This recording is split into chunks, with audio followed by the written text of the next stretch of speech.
सभी देशवासियों को मेरा बहुत बहुत प्रणाम। सभी देशवासी यशस्वी प्रधानमंत्री के आह्वान पर 1.5 महीने से अपने अपने घरों में बंद हैं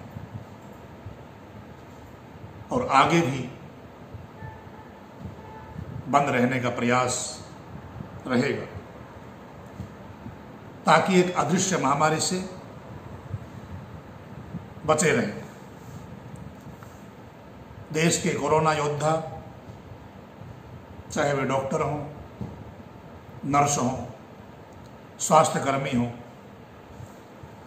सफाई कर्मचारी हों, पुलिस प्रशासन के लोग हों या अन्य जो सेवाएं दे रहे हैं, वे सब अपनी जान की परवाह किए बिना रात दिन सेवा में जुटे हुए हैं। इसके लिए ये सब बधाई के पात्र हैं, सम्मान के पात्र हैं।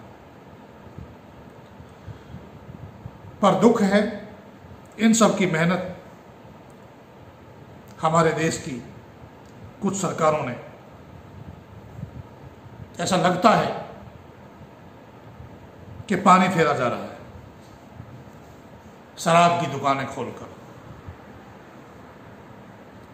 एक कल्याणकारी राज्य के लिए, वेलफेयर स्टेट के लिए यह उचित नहीं। भारत के पावन संविधान की बात बात में दुआही देने वाली सरकारें सोचें, भारत का संविधान नीति निर्देशक तत्व अनुच्छेद 47 स्पष्ट रूप से कल्याणकारी शासन के कुछ कर्तव्यों की घोषणा करता है। यह भारत का संविधान है। लिखा है अनुच्छेद 47, राज्य अपने लोगों के पोषाहार स्तर और जीवन स्तर को ऊंचा करने और लोक स्वास्थ्य के सुधार को अपने प्राथमिक कर्तव्यों में मानेगा और राज्य विशिष्टतया मादक पेयों और स्वास्थ्य के लिए हानिकारक औषधियों के औषधीय प्रयोजनों से भिन्न उपभोग का प्रतिषेध करने का प्रयास करेगा। मादक पेयों के प्रतिषेध का प्रयास करने का निर्देशन दिया गया है और यहाँ सरकारें मादक पेयों को प्रोत्साहन देने के लिए शराब की दुकानें इस अदृश्य कोरोना महामारी के समय भी खोल रही हैं। प्रश्न है कि जीना ज़्यादा ज़रूरी है या शराब पीना ज़्यादा ज़रूरी है। जब 1.5 महीने तक घरों में बिना शराब पिए रहा जा सकता है, तो कुछ और भी समय तक सब्र किया जा सकता था। सरकारें तर्क देती हैं, तर्क दे सकती हैं, सरकारों के अपने तर्क हैं कि आर्थिक स्थिति शराब के द्वारा ही बनी रह सकती है। यदि शराब की दुकानें नहीं खोलेंगे, शराब लोगों को नहीं पिलाएंगे, तो हम वेतन कहां से देंगे, विकास कार्य कहां से करेंगे।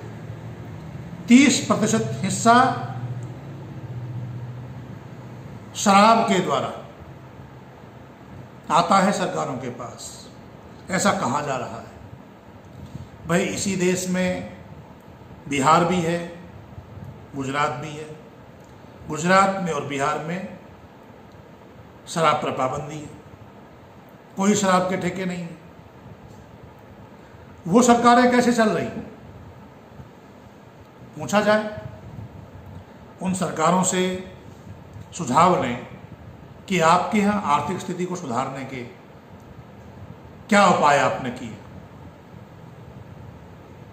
और कुछ बातों पर विचार किया जाए।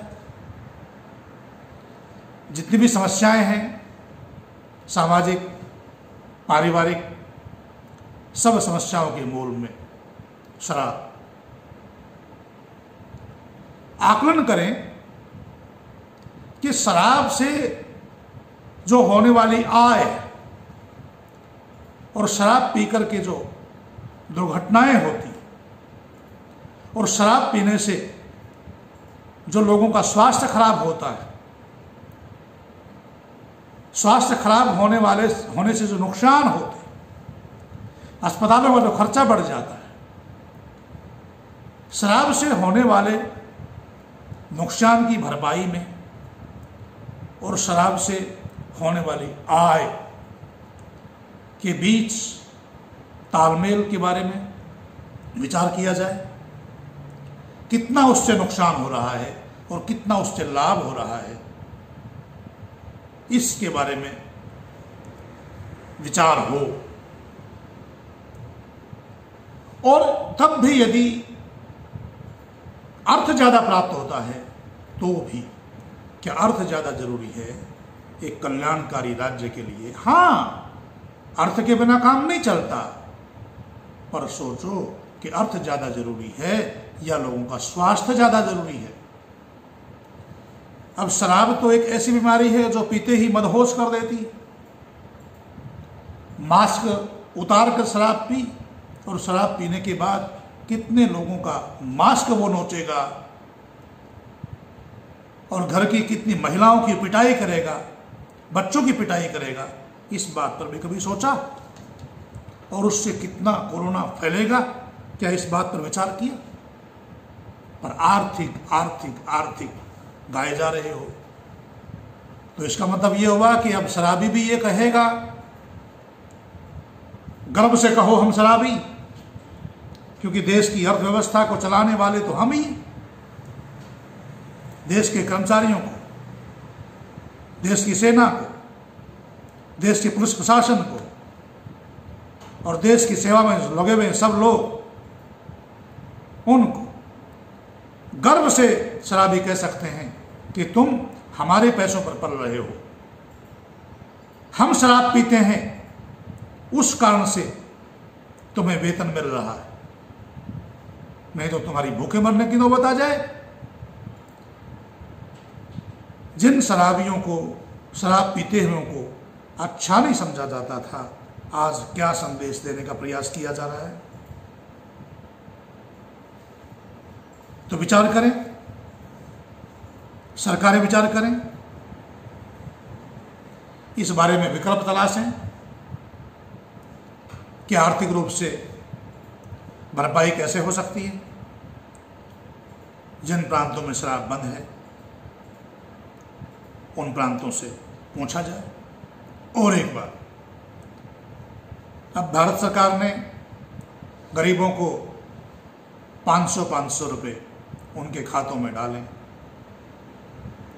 अब जो गरीब लोग हैं, ये सर्वे करो कि उस 500 रुपए को शराब में उड़ा रहे हैं या खाने पीने की या अन्य उपयोगी वस्तुएं ले रहे हैं। ये सर्वे कैसे होगा? ये सर्वे हो सकता है कि या तो शराब का पैसा ऑनलाइन पेमेंट के द्वारा दिया जाए या आधार कार्ड लेकर के कैश लिया जाए। तो उससे एक सर्वे करें, एक निश्चित सीमा कर दें।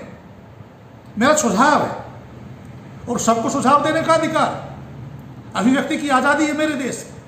उस अभिव्यक्ति की आज़ादी के तहत मैं भी कुछ कहना चाहता हूं कि कुछ सीमा रेखा तय कर दी जाए। शासन सब्सिडी देता है, मुफ्त गैस देता है। 1000 से या 1200 से या 1500 से ज़्यादा रुपए की शराब पीने वाले व्यक्ति को राशन पर सब्सिडी नहीं दी जाएगी, मुफ्त रसोई गैस नहीं दिया जाएगा।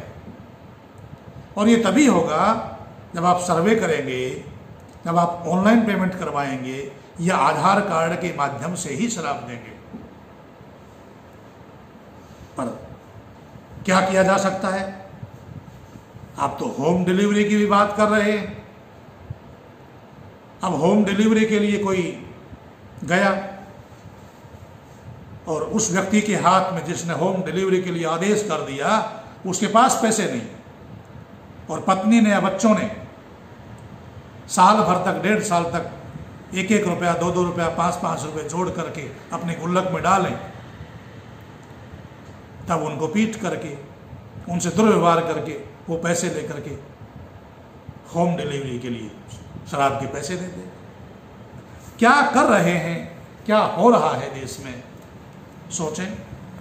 बुद्धिजीवी लोग सोचें, सरकारें सोचें, शासन के लोग सोचें, और प्रधानमंत्री ने जो अपील की थी उसके बारे में सोचें।